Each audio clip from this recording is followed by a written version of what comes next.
Hi everyone, and welcome to another episode of Inspiring Careers. My name is Dan Johnson, and I'm here today with another fantastic guest. His name is Richard Mansfield, and he's got over 12 years experience as a dermatology sales specialist within the pharma industry. Good afternoon, Richard. How are you doing? I'm good. How are you? I'm very good, thank you. Very good. Richard, it's great to have you on today. You've got a particularly impressive kind of accumulation of awards that you've gained in your career. Just to mention a couple, that you've won the Pharma Times Bronze Award for 2 years running in primary care in 2014. In 2015, you won that in secondary care. What other awards have you won within your career, whether that be internal or external? I've won a few. I've won the internal awards. They have something called the Elite Awards, and that was basically something. It's an internal award within the company I was working for, and I won that. Well, I won it. I came first twice, and then I came. I think I came third another year as well, and then there was another award which was a different one, and I won that one. And that was done across different groups, so you had different people winning at the same time. Mm-hmm. So I won that one, and then I've won numerous incentives that have gone on within the company. They're not so major, but they have these little things to keep you motivated. So there's been a few over the years, yeah. Did any of those awards ever come with like a trophy or a plaque, or were they kind of presented at a dinner? Is it quite a grand affair, or can they... Yeah, well, the first time I won the Elite Awards, it was just cash, which was fine. And then they changed it later on, and you got like a cut glass item that said that you'd won the award. So I got that, and then you're supposed to put that on your mantelpiece to collect dust. And of course you won the cash as well. And then the incentives that you win, usually they're usually like vouchers or something, and you just get the accolade of winning. They're not major things. They're like John Lewis vouchers and things like that. But it all goes for a good cause. Absolutely. So I'll come back to the awards later, because I want to ask a bit about how you can go about winning an award, how you can kind of set out that target and achieve it. But just to start with, I just want to ask you, what are you most passionate about in your role when it comes to sales and pharma sales, maybe even dermatology? What is it that really gives you that kind of drive in this role? I think what I enjoy about the role is the interaction with the people. I mean, it all sounds very cliched, but when you get to work with somebody and you understand what it is they're trying to achieve, and you've got products that can help them do that, I get a real buzz when you can align what you want and what they want together. And it's you talk to anybody in sales, they'll always say win-win, or more recently somebody said win-win squared, which is obviously a win for you, a win for me, and a win for the customer, the patient. So the customer will be the person you're selling to, but don't forget who the end game is always going to be the patient at the end of the day. So if you're helping them help their patient, it's win-win squared. I think what I've always enjoyed the most is when you've set out to achieve something and then you've achieved it with that person. So it might be guidelines, it might be getting something onto formulary, and helping. More recently I was talking to somebody in medicines management, and they were trying to reduce antibiotic use, for example, and I was able to discuss with him how our products would fit in with him being able to do that, and then that has now got onto the guidance across. I'm not going to name the area, but that quite a large area that's gone onto the formulary and it's gone onto the guidance. So that I get a buzz off that, and I know that that's going to have a knock-on effect, not just for me, but for everybody that lives in that area that may suffer from a skin condition. And furthermore, when you do something like that, or if you do guidance, you can then give that guidance to other representatives that working in other areas, which I have done in the past, and then you're helping them with their customers and their patients. So it's usually what I enjoy the most is, like I say, is something quite tangible where you've set out to achieve something, and then you can see the rewards at the end of that. Brilliant. And I love that. What did you call it? Win squared. Win-win squared. Yeah. I think that's brilliant. It's brilliant. Well, I was on a training course the other day, and somebody said that, and I was like, I like that. I think I'll just take that. Thank you. So normally people just say win-win. Yeah. But it's not really, is it? No. There is normally a kind of, for example, obviously being in recruitment, for me, the win-win is going to be the employer and the candidate, and who those people are then serving. If I'm doing the win-win squared model, Yeah. and for you, it's going to be the what you say, that the doctor, very very patient centric as well. Yeah. And said anyone involved in that kind of circle in that kind of field. Um, Yeah, because don't forget, the doctors have got their own agenda because they're under pressure from the CCG. Now they've got to try and you'll always hear this cliche: they have to do more with less. So they're told all the time, right? Okay, you're not getting as much money, but we want you to do more. Okay, we're not going to let you use all these emollients, but we want you to treat all these people. You know what I mean? They're always having one hand tied behind their back. So if you can understand what it is that they're struggling with, and then say, well, look, this product actually will help you do this, this, and this, and this, which may not be directly what they're trying to focus on. But if you think of a good analogy is if they're trying to reduce a waiting list in, say, skin cancer or something, say, for example, and then you can help them alleviate a different waiting list, that means they may not need as many staff to maintain the people being treated for that condition. And that then means that those people not being employed to do that can then be employed to do the skin cancer. So you can say, well, okay, we're not going to help you directly with that, but if we can free up your manpower and free up your resources, you can then use those resources to treat the thing that you want to treat. So it's helping them see the bigger picture. And the trouble you find with the NHS is they think in silos. Yep. They think prescribing budget. They think cheap product. I'll use a cheap product.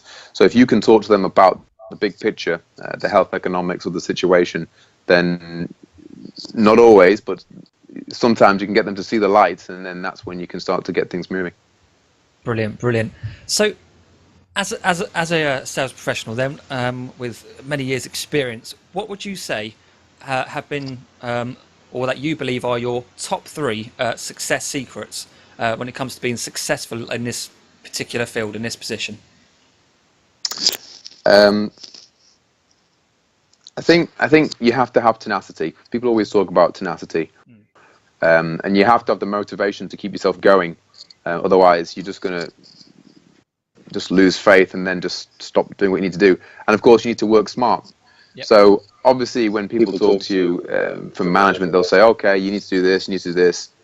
You need to look for exactly what it is they're asking you for. So they will have, if it's an award, internal award, they will have specific criteria. So look at the specific criteria. What is it that they actually want you to do?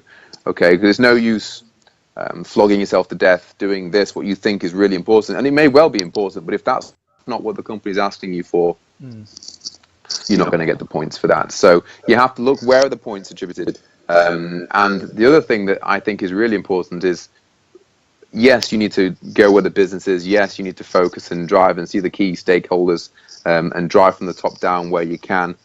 But you also need to do the basics. Don't forget the basics. So if they're going to give you 10 points just for doing your admin every day, and they're going to give you 10 points just to make sure, just for having your admin posted into head office on time, that's throwaway money. You might as well have that.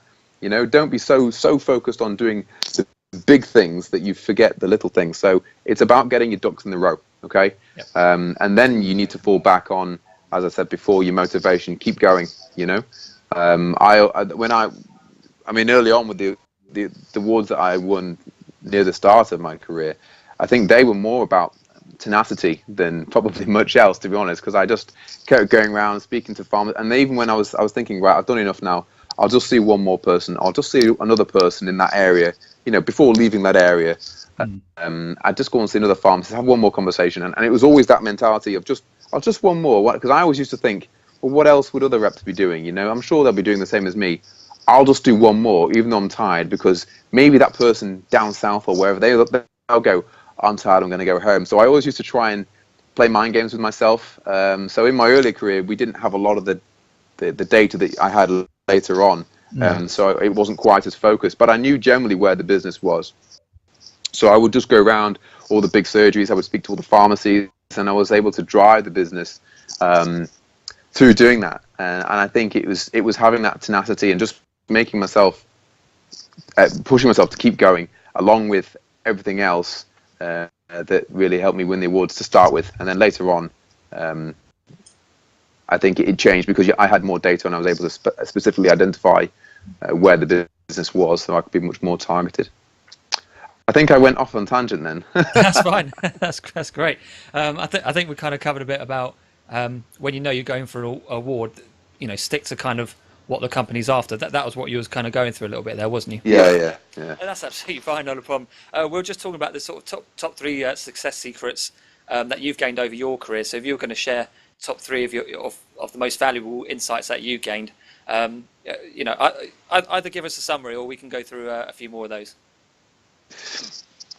Okay, so top three Yeah. would be stay motivated and keep going. So set yourself the goals that you want to achieve and that you think are important, and make sure you achieve them for you. Okay, so that would be the first one. Second one would be fish where fish are. Go where the business is. There's no point working an account that's only going to give you 2 or 3 scripts if you've got an account next door that will give you hundreds and hundreds of scripts. That's where you want to be working, if at all possible. And the last key point would be to dot your I's and cross your T's. So it's all well and good to be focused on, yes, I'm going to get the business here, but if you're not doing your admin and if you're not doing what you need to do on a day-to-day basis, then you're going to lose points on there. You need to look at exactly where the points are coming from and dot your I's and cross your T's. Yeah, I agree with all of those, and I think one thing that I've always find that helps as well is consistency with that. So tenacity, drive, motivation, sticking to what I call your kind of daily march, your 20-mile march. That's a Jim Collins concept, which I'm a big fan of. If anyone hasn't read the 20-mile march, I highly recommend reading that, particularly for performance. But it basically means you set your daily requirements are in order to achieve X, Y, and Z, and you do that on a consistent basis every day. So, for example, if it's calling 30 people, if it's visiting 10 doctors or whatever that is, you do that. Even if it's your admin, you do it consistently every day. Yeah, exactly. For me, it's all well and good just doing it. It's all well and good just doing it here and there, but you're getting, if you even out what you've done over the year, you're going to have peaks and troughs. If you're always just down here and then you go, oh, I'm going to work really hard, and then you go back down here again, it evens out over the course of the year. It's a bit like the building trade. They might think they have a wonderful wage, but if they're not working for 2 months of the year, how much is their wage over the course of the year? It's the same with accruing points and getting market share. You need to keep going and always keep yourself motivated, which sometimes is, it's hard if you're certainly in my game where you've got people saying no all the time.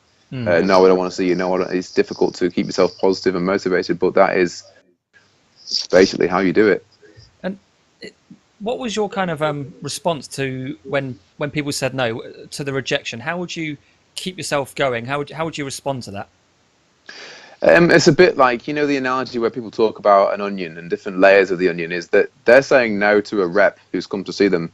They don't know me. They're not rejecting me, because how could they possibly know me? So I would always take myself out of the equation. So I am me, but in this job that I'm doing, this is just a role. This is just a facade. I'm just a smiley, faceless sales rep. And so you have to try and remind yourself not to take it personally. And that's difficult to do. But I always used to, I found that just by talking to my colleagues, and it's almost like therapy. You're talking to everybody else, and and you can share the experiences. You don't have to suffer in silence. So that's how you kind of overcome it, really. You just sort of keep saying, okay, well, they've said no, but that doesn't mean no forever, and that doesn't mean that they're saying no to me. It's just they're saying no to a rep in this instance, and so sometimes there's always a workaround, or quite often there's a workaround. Yeah, and you put a bit of emphasis on there on how important it is to talk about the work and talk about what is happening within your business. What would you say to someone then who is, say, in a smaller team where they might find it difficult to talk? Would you highly recommend they go out and find some kind of support network? They create one. What would you say to someone in that situation? I would find somebody from another company, because some of the best support I've had has not necessarily been from people within my company, and that sounds quite bad. But what I mean by that is, obviously, when you're a rep, you meet other reps, and I've actually made quite good friends with numerous reps over the years, and I will speak to these reps that I'm friends with, and it's almost like, because they're out of the company and they're not associated, they can have an objective view, so you can talk to them quite honestly, and they're not bothered. It doesn't matter to them what you say. They're not going to go and tell your manager. They're not going to go and tell the people you work with. You can pretty much say what you want, and it's almost like what did they call it when you go to church and you the confession? You speak to the priest. Yeah, yeah. Almost like confession. Yeah. So you don't have to speak to the people in the company if you don't want to. You can find another rep and speak to them, and just have somebody you can speak to, even your wife or husband. Yeah, but just make sure that you do talk about it. You don't keep it bottled up, because again, it sounds like that's going to take you down a much more difficult path when trying to do this job. I think so, and I think that what you find is if you start talking about something, you start to rationalize it, because you brought it to the forefront of your mind and you're then thinking about it.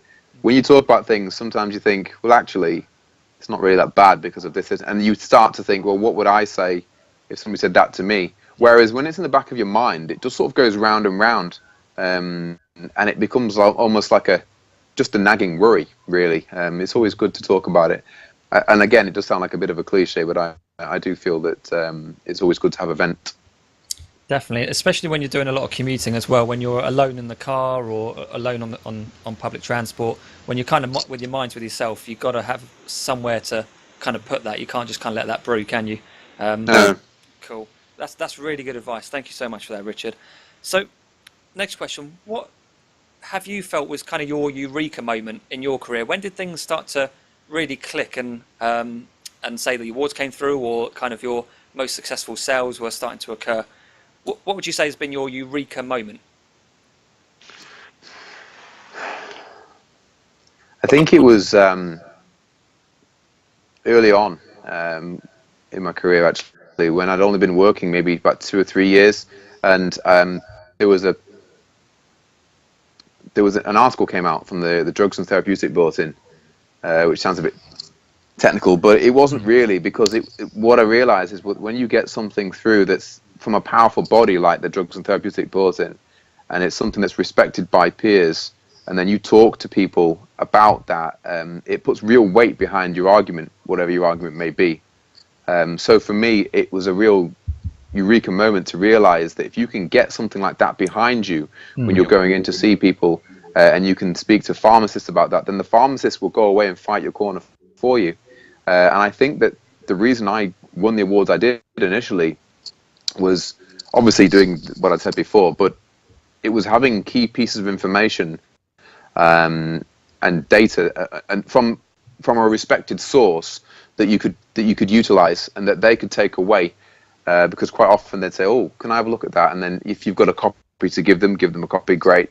If you can use something that's powerful, like something from a body like I said, the Drugs and Therapeutic Bulletin, then that will help your cause no end. My market share when I used this.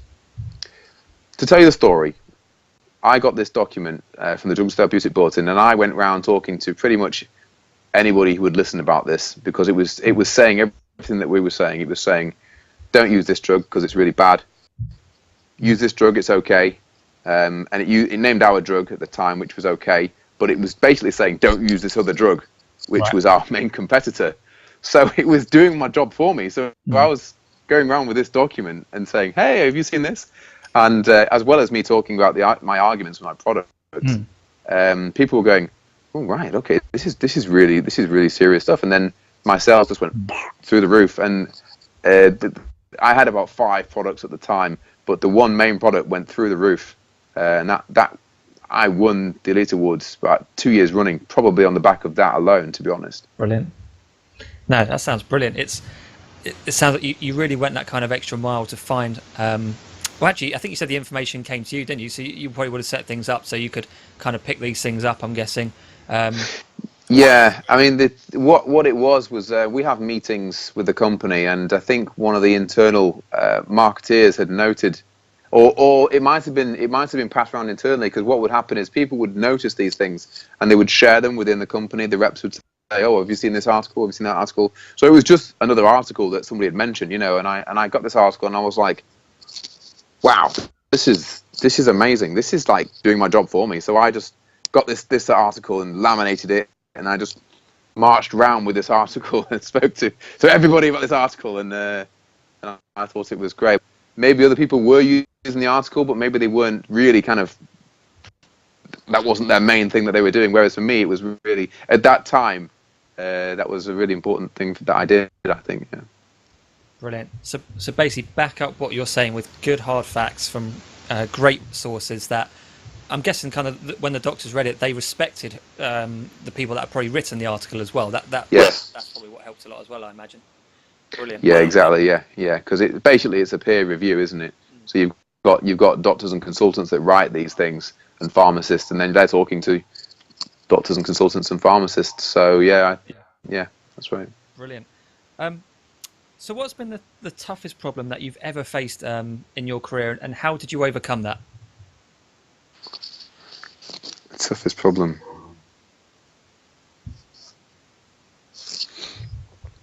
I think the toughest problem that any rep will ever tell you is access.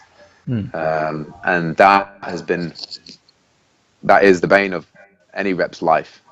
So I would say access is probably more often than not the problem you've got, because if you can get in front of people, then everyone's got good arguments, you've got good data, you can have a good conversation around why they should be using your drug or why they should be using your therapy. But if you can't get in front of them, then that's the real problem that you've got. One way that I overcame that was to set up education.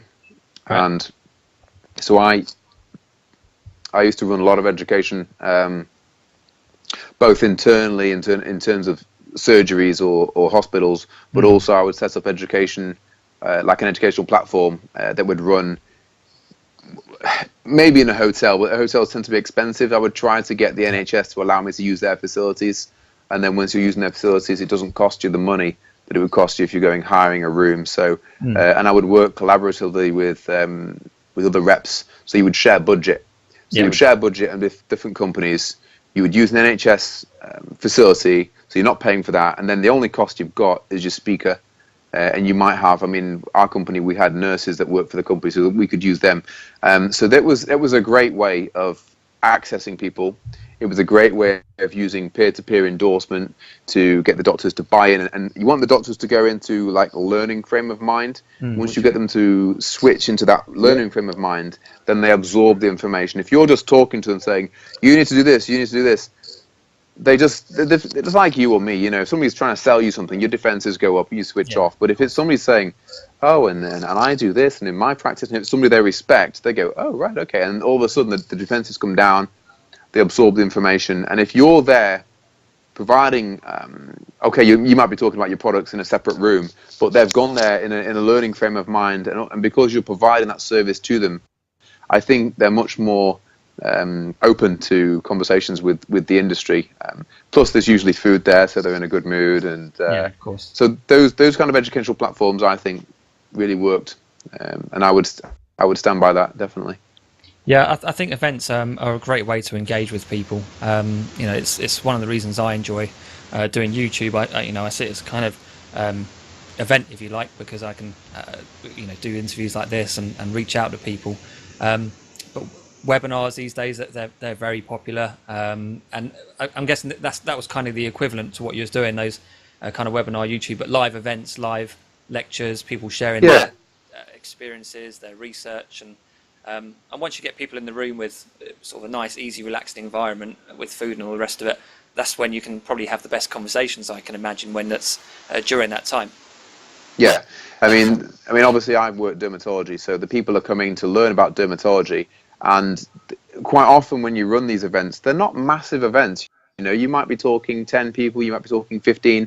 You're not talking an auditorium with thousands of people or hundreds of people where they don't want to put their hand up because they're afraid of looking like the fool. But if you've got a group of people where you've only got 10, then they're more likely to put their hand up and ask the question. So they get quite a lot out of it. Don't underestimate what they will get out of the meeting, because the person you've got stood in front of them has specialized in that disease area for a lot longer than the GPs. GPs I mean, I'm talking dermatology here. GPs don't have any education on dermatology. They get a couple of days at university, and then they pick up the bad habits from the people that they've worked with over the years, and hopefully they've had somebody good passing on good advice, but not always. So if you can get them in front of somebody who knows what they're talking about and is a relatively good speaker, they learn a lot, and I think that they're thankful for that. So as I said before, it's a win-win because they're gaining from it. You're getting the access. You're helping the other reps get access, and because you're working together collaboratively, you're saving money in the process. So I think it's a good way of working.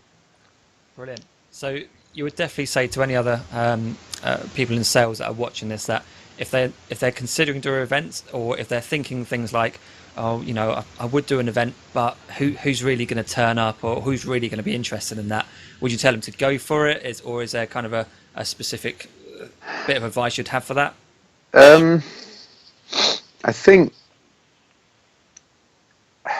it's difficult to get bums on seats because bums on seats is the name of the game. But sometimes you'll work with doctors and you'll get the munch bunch, and obviously the munch bunch, you'll probably know this, are just a bunch of doctors who want to turn up and eat your food, and they don't really care about what the meeting is. They just want a night out, a free night out on the industry is all they want. And it's difficult because you need bums on seats, but you need them not to be the munch bunch because they might turn up with, you know, Dr. Grey Hair who's been retired for 10 years and just wants to come and see his mates. And so it's a bit of a, you know, yes, you do need to go for it, but sometimes it needs a little bit of thought. And so what I try to do is try to get a bit of endorsement from either the CCG or certainly the dermatology department, and see if you get somebody in the administration to send out invites for you. Okay, see if you can get the other reps you're working with to go around and co-promote for you. Yep. And if you can, get the CCG to send out the invites for you, because if you can get the CCG to send out the invites, it then starts to become an official meeting. If it's just you going out giving out invites, it's just another pharma meeting, and GPs are like, oh, I'm not going to another pharma meeting. But if it's seen and perceived to be official training, then even though you're pulling the strings, you know, and you're getting it all to run behind the scenes, people will come and they gain momentum. So when I started running some of these meetings, they didn't start off with many people. They had 5-10 people, but they weren't always the same 5 or 10 people. But as they come, you keep the names. You build up a mailing list. Yep. If they give your email address, then you say, is it okay for me to contact you? They usually say yes. Then each time you do it, you email those people, plus the invites go out, plus the reps you're working with give out invites, plus the CCG sends out their invites. And over time, these things begin to build up. But it's fine, because if you're working with a bunch of other reps, say you're working with 3 or 4 reps, and the food's only costing you £200 or thereabouts, and you've got to pay the speaker, your costs are not so prohibitive that you can't do that for a while without, you're not going to get in trouble, you know. Someone's not going to say to you, oh, that's not ABPI compliant because you spent this much. The costs are that much lower. So it is difficult. I mean, in dermatology, you can work collaboratively because you can find people that don't directly compete. In other disease areas, you may find you can't always do that, and I understand that that's not always going to be possible. But if you can, maybe you could run education with people from slightly different disease areas, you know. So they're not a direct competitor, and maybe you could do it that way. And if you could do that, then I think and you build good relationships doing that, both with the consultants, if you can get them to rotate the speaker, maybe, and you also get the respect from the GPs as well. So and it comes back to, again, you know, don't try and do your job alone. Try and collaborate with people. Try and bring people in. Try and build a community, create a kind of team, if you like. It's because I imagine reps probably do fall into a trap of trying to do things on their own, trying to keep things to themselves and all the rest of it. But once you start working with others, talking with others, trying to bring everyone into your project, into your events, into kind of your goals and targets, into your role, it becomes much more enjoyable and much more successful. And I think that's really good advice. Really brilliant. Thank you, Richard. Okay, so final question before we go into our quickfire round. What do you see that is holding people back from being successful? I know we've spoken a lot about not trying to work alone, but is there anything else that you think holds people back from being truly successful in a sales position within pharma?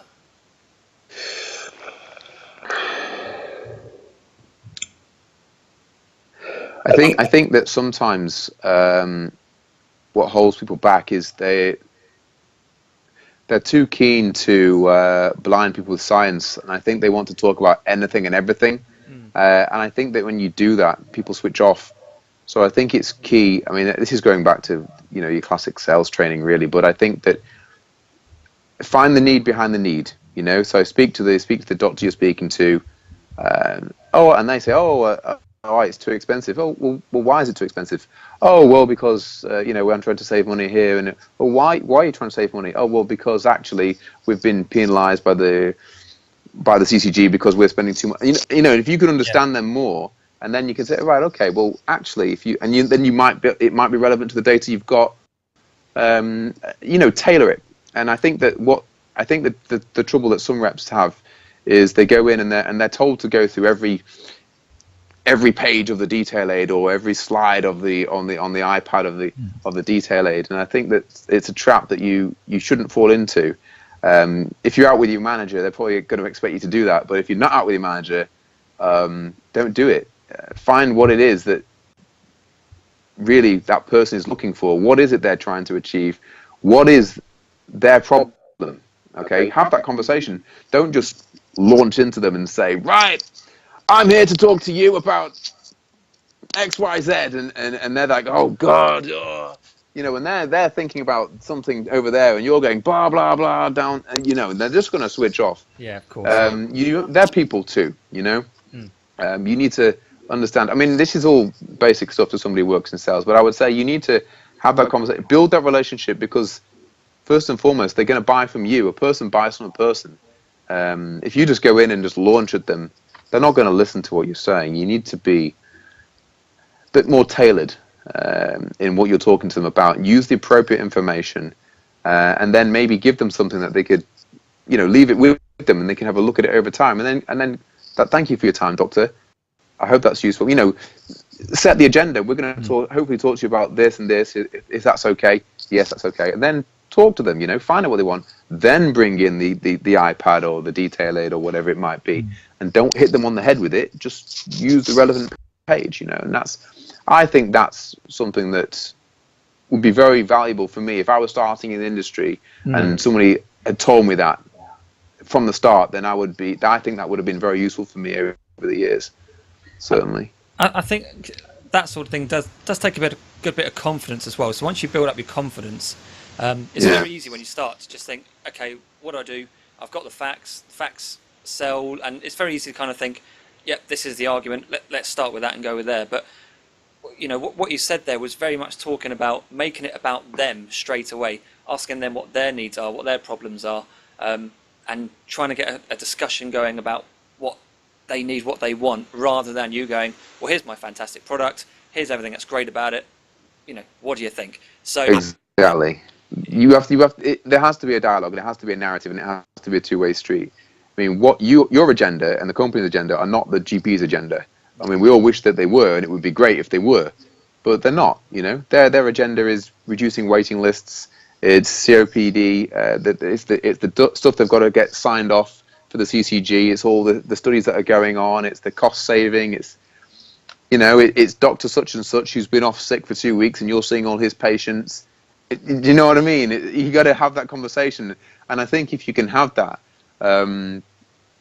they start to see you more as somebody who can help them, and if you can help them and help them with their agenda, then they see a need for talking to you. Because if you're just going in and bombarding them with stuff, they're like, well, how is this relevant to me?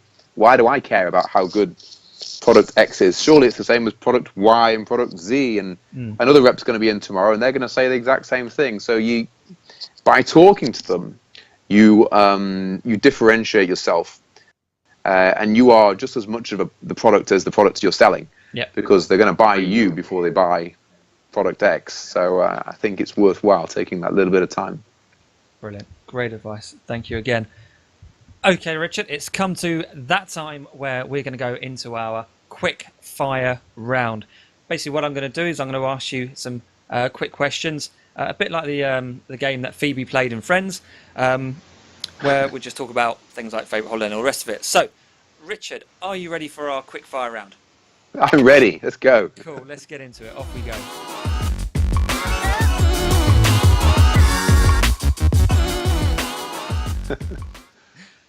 Okay, Richard. Question 1. What is your favourite movie? My favorite movie. Oh God. The one that always springs to mind is probably Aliens. Actually, I have to say, Cool. it's a close call between that and Black Hawk Down, but I like those two. Brilliant. What has been your favourite holiday so far? My favorite holiday. Or favourite travel If destination? you can class it as are we talking short holidays here or long holidays? Anything you like, whether it's because of a destination, for whatever reason. What's been your favourite holiday? I went traveling for 2 years, and so I went to Thailand and went diving there. Then I went to Australia. Then I went to Japan. So, in terms of a period of time where I was away, my traveling was probably my favorite time. Sounds amazing. Great answer. Cool, cool. What has been the most influential book in your career?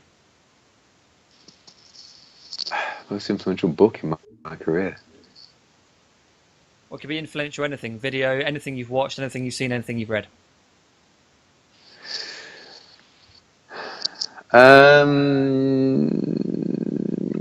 Well, I did the CIM, mobile marketing, certificate in marketing. So I read some of the books on the course that they recommend that you read, but I can't remember the names of them off the top of my head. But some of the stuff they talk about on the marketing books was quite good because it helps you to identify who your customer is and what as some of the things I've been saying today about the way you approach a customer. So some of those things I think were quite useful.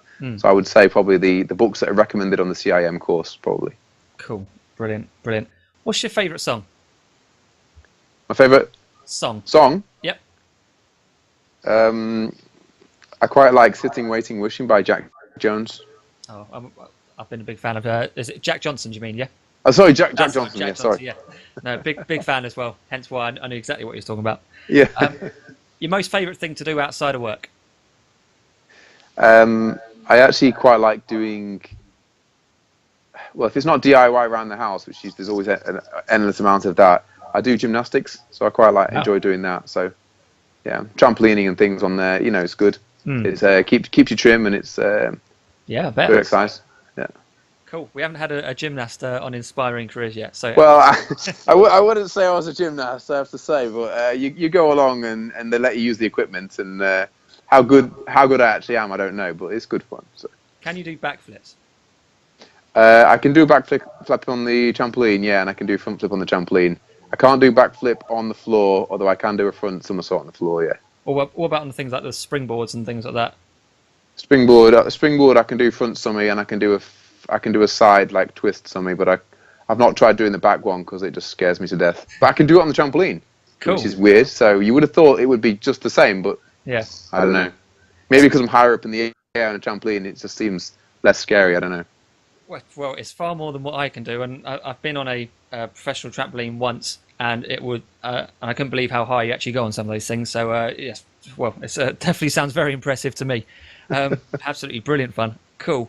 Okay, so the final question for today's episode: what is the final piece of advice that you would give to anyone here who's watching, who does your job? What's the final bit of advice you want to give to someone? I think the best bit of advice is not to panic. When you go and see somebody, take a few breaths before you go in. Calm your mind. Know what it is you're going to go and say to them, and do your homework. So if you know what they're prescribing and what they're already doing, you're already forearmed. So if you're going in there blind, then you're already at a disadvantage. So if you can find out what it is they're doing, and then calm yourself, it all helps to calm you, and then you can have that one-to-one conversation. I mean, you said before about confidence to ask somebody the questions and find out what they're doing. If you know a little bit about what they do, and if you've taken a few breaths, and somebody once told me you should always do your hips in a figure 8 shape. I don't know if you can do that in the waiting room or something, but if you can do that, it helps to centralize and to calm you. It's some kind of mind trick, I'm sure it is. But if you can go in calm and not flustered, then you can have a much better conversation with somebody, especially if you know roughly what it is they're doing and where it is if they've got something on their website that say they're interested in doing this and this. It means you can have a much better conversation with your customer when you go to see them. So yeah, be prepared. Cool, brilliant, brilliant. And I will try out that figure eight hip trick next time I have a one-on-one meeting, see if that works. Listen, Richard, this has been an absolutely fantastic interview. Thank you so much for all the information you've shared today. I really do appreciate it. Richard, if anyone wants to ask you any questions about what they've listened to today, are they more than welcome to connect with you on LinkedIn and drop me a message? Would that be okay? Yeah, that'd be okay. Cool. So if there's anything you've seen today and you want to ask Richard a bit further, do get in touch with him over LinkedIn, send him a connect invite, just mention that you saw him on Inspiring Careers. And likewise, if you've got any questions for myself, you can ping them my way and I can forward them on to Richard himself. Once again, thank you very much, Richard. Anyone watching, please do like, subscribe, share, tweet.